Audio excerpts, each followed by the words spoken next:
Hey, folks, I'm delighted to be joined on the enemies list today by Congressman Ro Khanna, who represents the Silicon Valley and who is one of the smartest guys out there in policy and has lately distinguished himself by being one of what I call the fighting Democrats. He has been out there doing the Lord's work of pushing forward, going into red districts to their town halls where Republicans are hiding out, talking to Democrats how they can talk to voters that they're not reaching right now. And as of today, the story broke today about you taking on J.D. Vance. So, sir, you are doing the Lord's work. So let's talk about where you see things headed right now.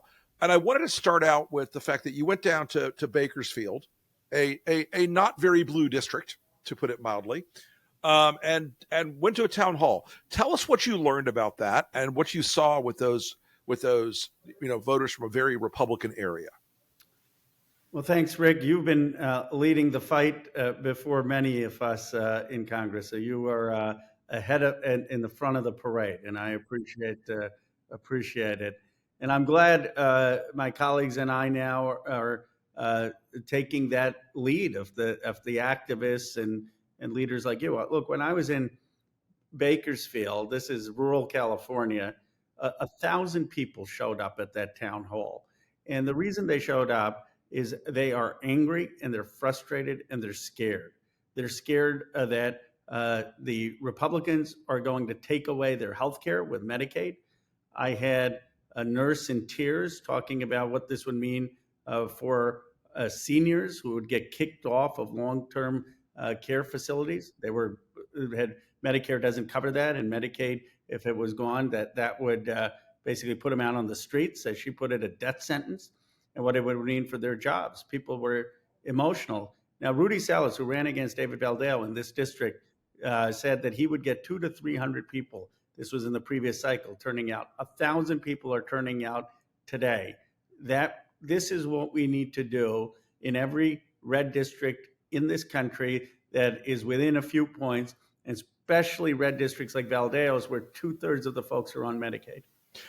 I read that statistic in one of the articles before we talked today, and it reminded me that, while Steve Bannon may not be a big fan of ours and vice versa, he said recently, Trump and his people and Elon don't realize that a lot of MAGA voters are on Medicare, Medicaid, Social Security, disability, TANF, SNAP, all these things.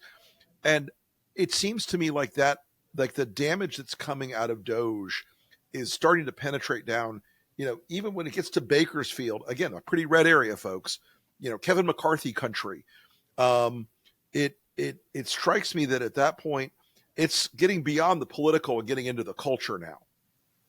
I think you're absolutely right. These folks feel that they're coming after them, that instead of looking out for the working middle class, they're looking out for billionaires and technology billionaires, and that is something that's finally breaking through, and they're angry. Look, I was on CNBC this morning on Squawk Box, and I have a good report, and they said, well, are you really saying that Medicare and Social Security are efficient? I said, yes. Medicare has 2% administrative costs compared to 18% of private insurance, and Medicare negotiates for prices.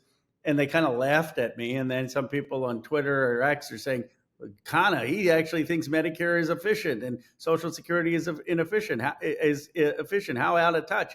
But you know what? Most Americans, they really like Social Security. They really appreciate Medicaid or Medicare. And I think these folks are in for a rude awakening and are out of touch with their voters. I think that's exactly right. And I think one of the things that's happening now, we're starting to see in some of the early polling in demographically top-heavy states, Arizona, Florida, Texas, and elsewhere, where there's a good senior population on these benefit programs that are the most successful anti-poverty programs America has ever pursued. And I say that as a market conservative guy. There is no alternative to them.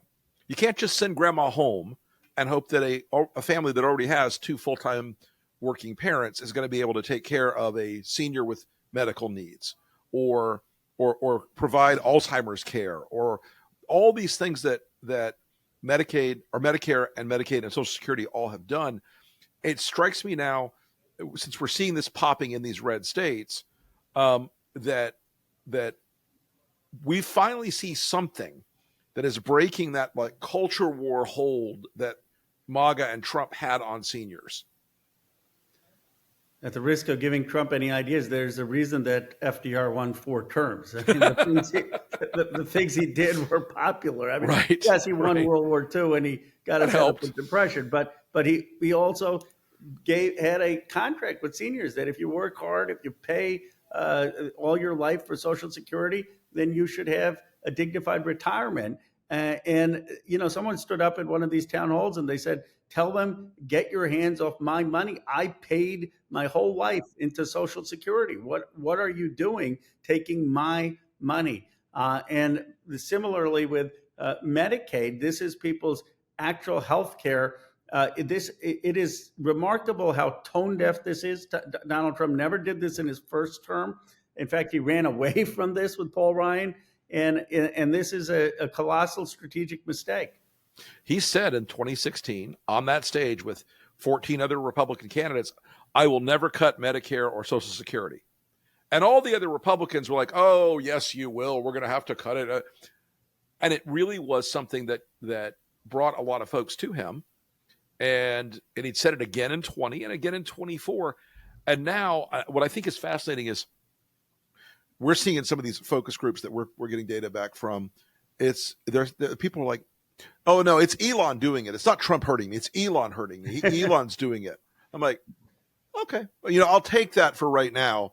But so, you're seeing this breakthrough, I think, in these town halls. But what is it that voters who are now maybe a little more open to talking, what is it they want Democrats to show them? What is it they want Democrats to be able to get back into the political discussion with some of these more rural and lower education achievement level voters, and folks who sort of looked at the Democrats as distracted and elitist? What is it going to take to bring those folks back into the discussion? First of all, showing up. I mean, they don't want us doing stunts in Washington, D.C. They don't care about what we're doing during the State of the Union or on a podcast. They want us showing up into these communities. They want us out there. Second, they want us fighting not necessarily just Republicans. They want us fighting the billionaires. They want us fighting the elite interests and saying, look, we get how hard life is. We get that rents have gone up, that the prices of groceries have gone up, housing has gone up, childcare has gone up, and your paycheck hasn't gone up. And we need to make sure that this country, is focused on your needs and actually improving those needs, and acknowledging that our party made mistakes too, that the governing class abandoned a lot of these folks. But I think showing up, doing town halls, meeting people, shaking hands, it's in a way, in a digital age with fragmented media, I actually think we have to go back to the old-fashioned way of actually just meeting people and hugging folks and talking to folks. The cliche of kissing babies is there for a reason. You got to meet people. It's funny. That reminded me of a story. A Democratic voter who had become a Trump supporter.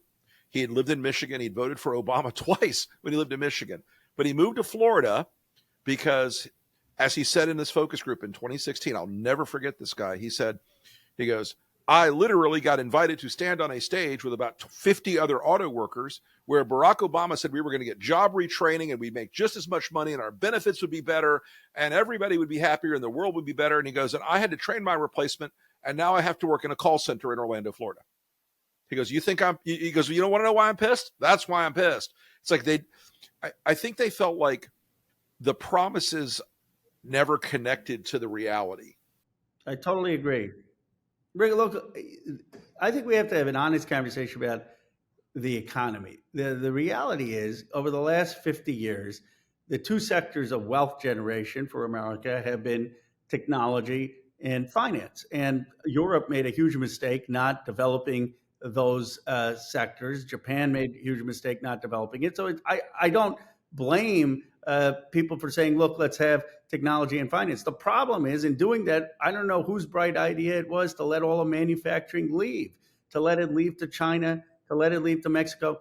Now, if you're a 50-year-old auto worker and we go to you and say, we want to make sure your kids are going to have a chance in technology and finance. They'd say, great. But if we're saying to you, we're going to retrain you, Right, as a windmill installer or as whatever. opposed to we're also going to have your manufacturing and your kids can choose, and we want to make sure that there's great manufacturing here for you and your kids, but also that they have the opportunity to go into places like tech and finance. That's fine. But what we were giving this message, we did neither. Neither did we create opportunities for these folks' kids, Right. nor did we keep manufacturing. And so we've created an incredibly powerful economy in some areas and as a nation, but we've hollowed out half of it. And and we frankly deserve the anger of people who were left out. See, I think that is such a valuable insight because there a number of my professional Democratic friends in Washington are always like, don't they get what we've done for them? And I tell them, like, I live out in the world and I can tell you they don't feel it. They are not, I had a woman a couple months ago who was a very prominent Democratic consultant. They'll understand why climate is so important. I'm like, I'm not saying it's not important. I'm saying it's not important to them right now. If they feel like they're paying 28% interest on their credit cards and they're paying $9 a dozen for eggs, and it lets demagogues like a Trump type figure or Trump himself walk into the room and break away them from every other value that because so many of these workers were naturally inclined to the Democrats for a long time, but that elitist break point somewhere in the 90s, it felt like, really led to this. It's what's put us in the spot we're in right now. I think that there was a sense that the Democrats were elite and didn't get them, and so they would take even a bad option on the right than an option they didn't feel was culturally similar to them on the left. I completely agree, and I think they felt the Democrats betrayed them. They talked down to them. They didn't understand the value of what they did for a living. They didn't. They thought that somehow they were uneducated, that they didn't get the future. We'd be very, very quick to label people racist or sexist. But when I grew up in Bucks County, Pennsylvania in the 1970s and 1980s. It was 99% white. And it was a community that really believed in me, despite being an Indian American of Hindu faith. I got to go play Little League. I mean, I had to, they say, wash the bunt because I wasn't good on the plate, but I got to play even if I was hitting 8 or 9, Right. I had teachers who believed in me. This is a decent country, and we've let down a lot of folks. And we've got to look in the mirror. The one thing of all the criticism Senator Schumer has gotten, and I've made this point, that the biggest problem I had with him in the New York Times interview, he said, we did everything right. We just have a PR problem. No, we didn't do everything right. It's and not just a PR problem. Don't start by saying that, you're never going to win people's trust back. I think that's right. I think there's a transpartisan political philosophy in this country of never apologize, never admit defeat, never admit wrongdoing, never say, oh, we should have done that differently. And I don't think that's how human beings operate.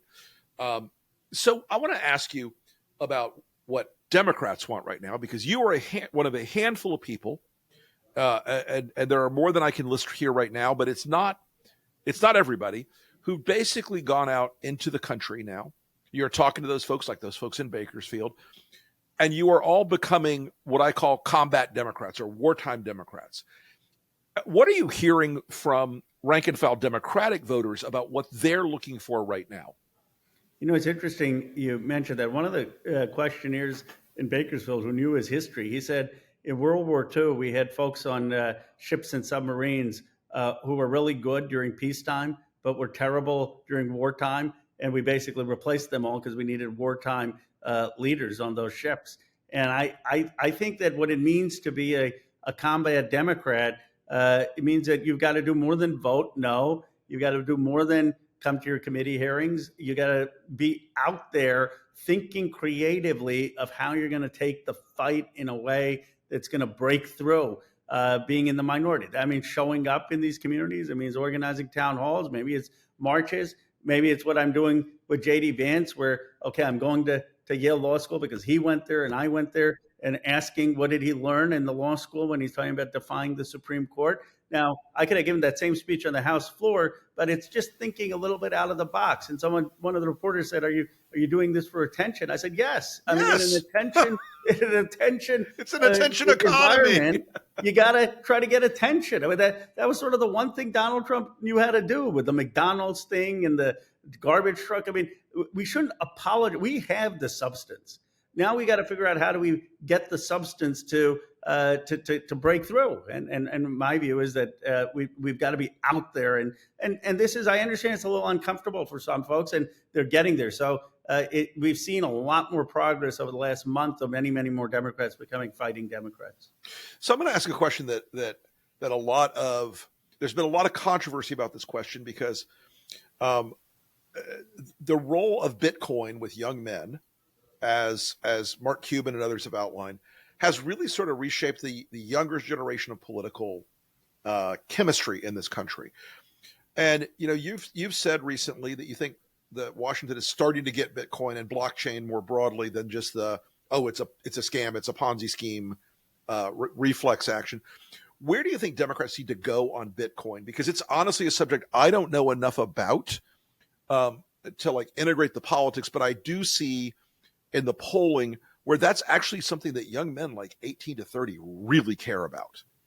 Well, first of all, it's just a store of value, right? So just think of it like digital gold. Now people say, well, why is it more volatile than gold? Well, gold's been around 5,000 years. Right. Bitcoin's only been around 20 years. It's found its level.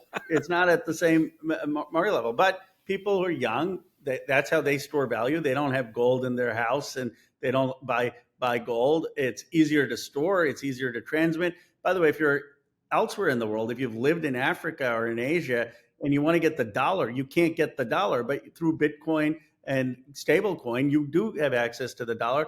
And this is disproportionately, by the way, Black men and Latino men who have Bitcoin. It was a big factor. In part because, unfortunately, that we're not giving them as many other opportunities to participate in what's going on in my district of technology. So this is their one entree into it. Now, do I think we need to have reasonable regulations? Absolutely. But one of the big mistakes, Rick, that we will make as a party is in rejecting Elon, which we should, and what he's doing at Doge. If we say, well, the lesson to that is we're going to become the anti-technology, anti-business leader party, we will never win in this country if we take that attitude, because people in this country want to build economic security, build wealth.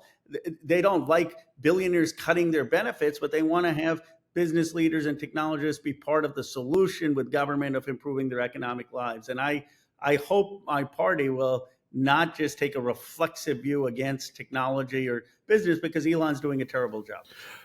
I've said this to people who are closer to Elon than I am. If the guy would just go back and build cars and rockets, he would cars and Mars. That's what cars and Mars, baby. He would be a beloved figure. You know what? You know what a good president should have done if Trump really wanted to take. He should have said, Elon, go redevelop Ohio, go redevelop Michigan, go build things. And, sure. And show them how fast you can lay bridges and roads, brother. Yep. And I just I think that the problem is he's in there trying to dismantle things. And when you're at Twitter and you want to fire people, fine. But when you're trying to fire people who wore the uniform and gone to Iraq and Afghanistan, when people like me or Elon or Donald Trump have never worn the uniform, you can understand why a veteran who has risked their life for this country comes back and gets a you're fired slip when they're doing a good job is going to be ticked off. And that's one of the other groups that were showing up to the town hall. Veterans are upset. Yeah, I think that idea of a lot of the leadership in the Democratic Party is of an age where they really don't get tech and they don't get blockchain stuff. They are really quite distanced from it. And God bless them, but I don't think Chuck Schumer is a technological adept in a lot of this stuff. But I think it is important that the Democrats not lose that, like, being a party that backs innovation, being a party that backs risk-taking and entrepreneurship. And I think that can help them overcome some of this, like, oh, they hate business, they hate entrepreneurs, they hate everybody. Bill Clinton said at one time, he goes, I want a lot more people to be rich so they can pay taxes, You look Um, at Kennedy, you look at mhm. Obama, you look at Clinton. These were people who embraced the future. They wanted us to build things. They wanted us to build wealth around the country. They understood the role of government. And I just think that, and they were young, dynamic leaders. And I think that's when the Democratic Party is at its best. And that's the rebuild that I think is happening now. And we've got, as you know, incredible leaders at the state level and new leaders in Congress and the Senate, and I'm quite hopeful. It's always darkest before the dawn, and this could actually be the rebuild moment. I do feel like the House Democrats are settling into the groove faster than the Senate Democrats in a lot of ways. I feel like they are closer to people, as the Constitution intended. They seem closer to public sentiment, I think, than some folks in the Senate. And so as you talk to your other colleagues who are out there, and I've talked to a bunch of them as well, um, they all seem to be coming back with that same thing. Like, people are really pissed about Washington right now. They're pissed about the chaos, and that all this seems to be not saving the money they're promising, but hurting a lot of people.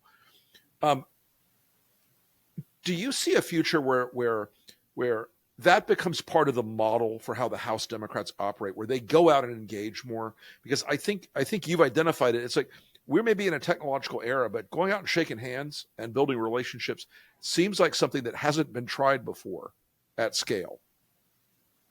I completely agree with you. One of the lines that landed in Bakersfield is I said, I'm the congressman from Silicon Valley where we do a lot of things virtually like this, but you deserve more than virtual representation because the congressperson there wasn't showing up. And in my view, what the Democratic Party, there are two benefits of going out there to red districts and meeting folks. One, we're going to put the pressure on these Republicans so we can flip three Republicans to stop the worst cuts. And we look like we're actually fighting, marching with people upset. The second thing is we may learn a thing or two. We learn why are we disconnected? Why are they upset at us? Where did we go wrong? What are the things that they want of the Democratic Party?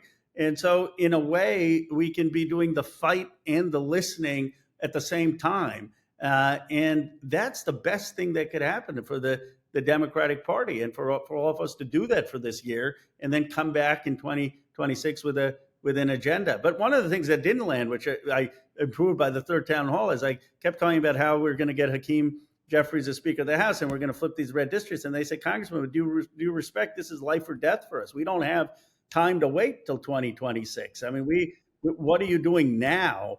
And I think showing up and talking to folks gives them the sense that we understand the urgency.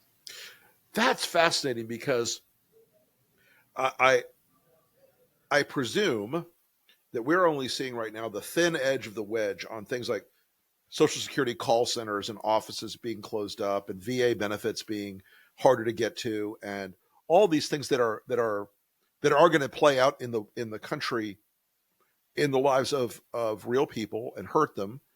Um, I can only imagine what happens if Democrats start now. And I'm going to hark back to the dark times, the before times. But in 1994, when the Republicans rolled out the contract with America, a lot of Democrats laughed about, oh, ha ha, it's stupid, it's idiotic, Newt Gingrich. Every time we polled it or focus grouped it, people loved that there was a plan. They loved seeing, oh, there are the goals they're going to do 1, 2, 3, 4, and 5. Yeah, and I agree with 2, 3, and 7. I don't necessarily love 8, but at least it's a plan. Do you see something like that in the pre-26 environment where you guys say, here's what we're doing right now, here's what we're going to do, if we are given the trust to be back in power, like, and I don't want to call it a contract or a plan, but I mean, do you think about giving America something to latch onto, a set of principles to latch onto? I think you're totally right. In fact, when I came back, I talked to Hakeem about two things. One, we need to give people a plan on what they can do now. They kept saying, what can we do now to stop these cuts? And that can be a plan of organization. Can say, here are the actions, here are the marches, here are the phone banks you can join, here are the precinct walks you can do. We're going to be doing 2 town halls in these districts every month. One person said, because I was talking about the civil rights movement and mobilization, and they said, yeah, the civil rights movement, there were leaders. There were leaders who were saying what to do. We feel that there's no leadership yet, or coordinated leadership. So the party in this year can have a plan of what we can do to try to stop these terrible cuts. And then as we listen to folks, I think having a clear plan of what we're going to do when we get the House back to deliver for them, whether that's raising the wage, whether it's making sure that we're expanding coverage for healthcare, whether it's making sure that we're lowering childcare costs. Having Pelosi in 2006, I remember, ran on 6 for 6. It wasn't quite as memorable as the Contract for America, but when you've had big changes in the House, usually you have some agenda that we can stick to, and I think it's going to be very important for the Democrats to put that forward. I'm going to curl some Democratic hair here, but as Lee Atwater would say, when we were all a bunch of young punks working for Lee Atwater, plan beats no plan every time. That's a great line. He had a lot of good lines. I mean, he's a smart guy. So that urgency in that plan, I think I would encourage you and the party to pursue that, because I think it's really, urgent to show, because right now the Republicans, I think, have framed the Democrats as stuck in this like culture war trap that Republicans built for them. You're absolutely right. And look, they did it partly. We were winning on the abortion issue, and I think somehow they figured out how do we neutralize that, and this kind of some of the cultural issues that they ran on did. But ultimately, what the best cartoon I saw was a ship, and Donald Trump is saying there's a hole in the ship, and there's someone saying, yeah, but the ship's still headed in the right direction. Oh, the hole's not too big. But if you just do this, we'll we'll fill the hole and no one will notice. We got to say, yeah, there's a hole in the ship, but Trump doesn't have any idea how to fill it. We do, and here are our plans on how to fill it. And to me, it's really that simple. And then to hammer home the economy and healthcare, the two things that people really care about on a day-to-day basis. I think that's exactly correct. At the end of the day, economy and healthcare, the fact that Republicans in the form of Doge and Elon are removing healthcare and removing coverage that Americans have long paid for and long been accustomed to, on the one arm, and on the other, the chaos and economic damage that the tariffs and all of Trump's, these folks voted for gas and grocery prices to go down, not to invade Greenland and build condos in Gaza. And I think if you're hitting that, like the absurdity of the stuff that Trump does every minute of the day, and deframe the attack from just Trump. We started testing some ads recently where we talked about Doge and Elon to Republican voters. They performed about 60% better than the ad saying Trump's cutting these things for you. There is inside Republican voters like a reflex action to always defend Trump. And that was just fairly recent discovery, and I'm sharing it with everybody because the things that are happening, the cuts and the harm and the chaos, I don't care where they came from. They came out of Washington and this administration and the MAGA party. They're not, Elon can run, but he can't hide on being the guy who's doing most of it. So he's going to be in a lot of ads next year, I think. Well, I said to Elon, because the guy had known him, I said, look, other politicians who've taken unpopular positions, whether it's been Romney or Paul Ryan or even John McCain, a war hero, the Democratic Party has pretty decisively defeated him. There's one person who we haven't been able to do that. Yep. And that's Donald Trump. But don't think you're Donald Trump, Elon. You haven't been involved. The shtick that works for Trump has not worked for any other Republican in modern life. That's why the Republicans keep nominating him and love him. But it's true. Work for other folks. And here's the thing: Elon Musk owns the biggest social media platform out there, and yet even with that, his approval numbers have gone down almost 45% in 2 months. There's a lot of pain out there being delivered by the American people in things like that, because they associate him now, and I think that's why Trump keeps him around a while longer. He's sort of the shield that makes people not blame Trump for Social Security. Oh, Elon just did that. I think the American people are very wise deep down. They have a lot of common sense, and they admired someone like Elon when he was doing rockets and cars and building businesses, and they want people to have business success. And but they don't believe that having that kind of success entitles you to make decisions for them. That ultimately they're the citizens; they get to call the shots, and it's deeply offensive whether you're a great basketball player or a great writer or a great business leader, a great movie star. You're not going to be more important than the American citizen. And that, I think, has been Elon's biggest mistake. Look, I totally disagree with Donald Trump, but people see that for 4 years he tried to fight to win votes. You can't just get in there without winning a single vote and say, I know better than you and I'm going to make decisions. It's so anti-democratic. It offends people. Yeah, small d democratic, everybody. Well, listen, I want to thank you, Ro, as always, my friend, for coming on the show today. Ro Khanna, everybody. Where can folks find you on social media, Ro? At Ro Khanna, and I appreciate it. I always love coming on. I love talking to you, my friend. We'll see you soon. Thank you.